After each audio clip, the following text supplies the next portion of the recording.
Inner Armor Hard Mass Gainer. Kemarin kita udah bahas soal whey matrixnya dan sekarang kita bahas soal gainernya ini. Apa aja keunggulannya? Apakah sepadan harga dengan kualitas yang diberikannya? Semua bakal kita bahas di video kali ini. Let's check it out.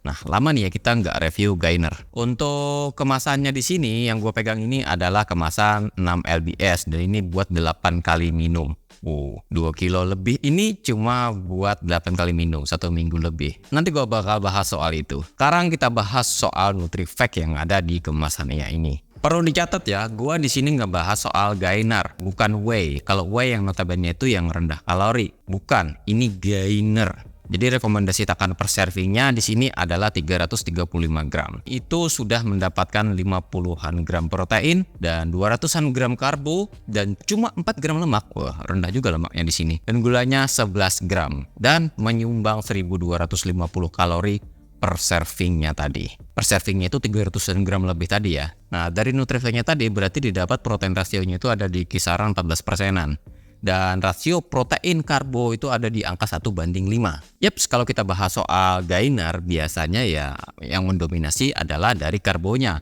Dan itu yang bikin kalorinya itu bisa dapat 1000 kalori lebih per servingnya tadi. Untuk proteinnya ya lumayan cukup di sini. Dan untuk mikronutriennya di sini juga komplit di sini ya. Mineralnya juga banyak. Cuman sayangnya belum dijabarin di sini soal tabel asam aminonya. Itu BCAA-nya berapa ya? A-nya berapa? Karena ini adalah sekelas gainer, maka protein itu adalah hal yang nomor 2 ya.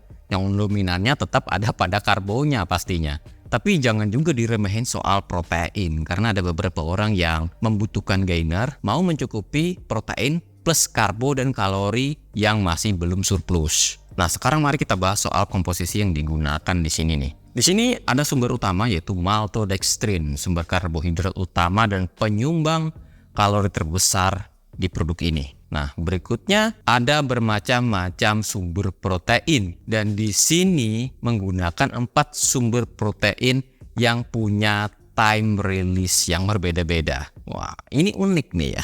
Cuman di kemasannya di sini nggak dicantumkan berapa persentase sumber yang digunakan. Kalau di kemasannya di sini sih dijelaskannya ada micellar casein ya. Tapi di komposisinya itu nggak dijabarin nih. Adanya pea protein di situ. Mungkin ya micellar caseinnya tadi udah diganti sama pea protein isolate-nya. Ya, walaupun menggunakan multi protein source, tapi melihat dari protein ratio yang didapat tadi dan juga perbandingan rasio protein dan karbonya ya mungkin cuma sedikit persentase campuran yang digunakan. Dan bahan lainnya ya ada premix vitamin dan inilah alasan kenapa mineral di NutriFact-nya tadi itu bisa melimpah. Dan seratnya juga di sini tinggi loh ya. Nah, kalau soal gulanya di sini nih, di sini dia murni dari pemanis buatannya tadi. Jadi nggak ada penambahan gula selain di komposisinya di sini nih.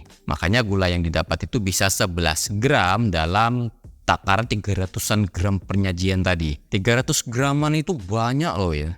Yang gue bingung nih, di komposisinya di sini dicantumkan kreatin, cuman nggak dijabarkan berapa gram kreatin yang didapat dalam sekali servingnya tadi. Dan sekarang mari kita bikin. Ini ada 2 varian rasa ya, coklat sama vanila. Untuk penyajiannya sebaiknya bisa disesuaikan dengan kebutuhan. Di sini gua pakai cuma 1 scoop gede yang disediakan di sini. Karena kalau mengikuti satu sajian atau 300-an gram tadi, wah, bakal sangat sulit dihabiskan dalam 1 kali minum ya. Gua bagi biasanya menjadi 4 kali minum. Untuk tekstur itu nggak begitu kental, rasa coklatnya enak dan kurang begitu manis sih menurut gua di sini. Kalau sekelas gainer ya, mungkin karena gua nakarnya cuma 1 scoop doang. Tapi 1 scoop tadi itu aja udah 300-an kalori loh ya. Jadi gua lebih fleksibel di sini konsumsinya di beberapa waktu sampai kalori dan makro gua itu udah cukup. Apakah produk impor yang satu ini sudah BPOM? Yap, sudah BPOM. Di sini sih kategori BPOM-nya sebagai pangan tambahan untuk olahragawan berbasis protein.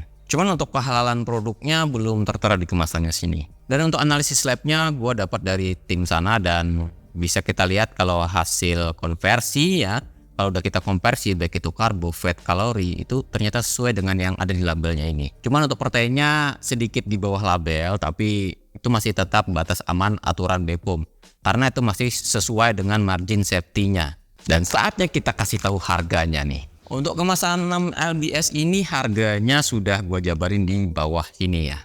Jadi tinggal kalian baca sendiri mengenai apakah itu sepadan dengan harga yang diberikan. Menurut gua dengan harga 70 ribuan per servingnya tadi, itu emang terlihat wow.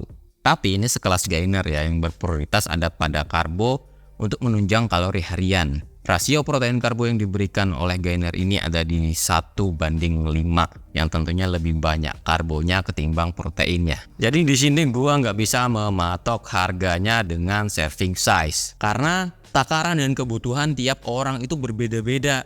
Ya jangan disamaratakan. Gua pakai stetoskop, kalian belum tentu pakai stetoskop, karena makronutrien setiap orang itu terpenuhi dengan cara yang berbeda-beda. Makanya gua ada menuliskan harga per gram karbonya, karena ini suplemen gainer yang prioritas adalah karbo. Misal membutuhkan 50 gram karbo sekali konsumsi atau per meal, maka harganya pun bisa menjadi lebih murah daripada satu serving size yang 300-an gram tadi. Tapi lebih bijak kalau menggunakan hanya sesuai dengan kebutuhan. Misalkan hari ini cuma perlunya 500-an kalori nih ya, dia sudah bisa surplus. Karena surplusnya tadi sudah dipenuhi melalui real food, maka bisa konsumsi suplemen ini setengah servingnya doang, udah cukup. Tinggal glek ya, nggak kerasa udah 500-an kalori. Tapi semua tergantung apakah protein, karbo, dan fat kalian itu ada di angka pas dan sesuai. Dan berkaca dari beberapa artikel dijelaskan bahwa asupan karbo per meal untuk pria itu di kisaran 40-60 gram, dan ada yang mematok 0,6-0,8 gram per kilogram berat badan. Misal nih berat gua itu 65 kilo, maka gua perlu sekitar 50-an gram karbo per sekali makannya. Maka kalau gue pakai suplemen ini nggak nyampe satu skop gedenya ini tadi nih, udah cukup buat gue. Karena kalau kita konsumsi karbo itu berlebihan, yang ada malah ngantuk kan, kembung, dan malas beraktivitas ya. Kapan boleh mengkonsumsi gainernya? Ya kapanpun kalian membutuhkannya. Bisa buat breakfast, before atau after workout, atau kapanpun kalian membutuhkan. Karena ini domainnya adalah karbo, maka bisa kalian gunakan sebagai pre-workout biar tenaga kalian lebih banyak, jadi sebagai bahan bakar, dan juga bisa dikonsumsi setelah selesai latihan sebagai pengisi bahan bakar yang udah habis tadi, dan juga biar recovery-nya itu bisa lebih cepat. Dan sejatinya tetap ini hanyalah pangan tambahan, bukan pangan pengganti. Ingat itu ya. Walaupun gainer ini termasuk jalan pintas, tinggal glek ya, udah kelar, udah dapat ratusan kalori, nggak ribet masak, gak ribet kunyah-kunyah, tapi tetap kalian perlu nutrisi dari sumber lain ya. Oke, kayaknya segitu dulu ya informasinya soal Inner Armour Heart Mass Gainer ini. Semoga video ini bisa membantu buat kalian, dan sampai jumpa di video berikutnya. Bye.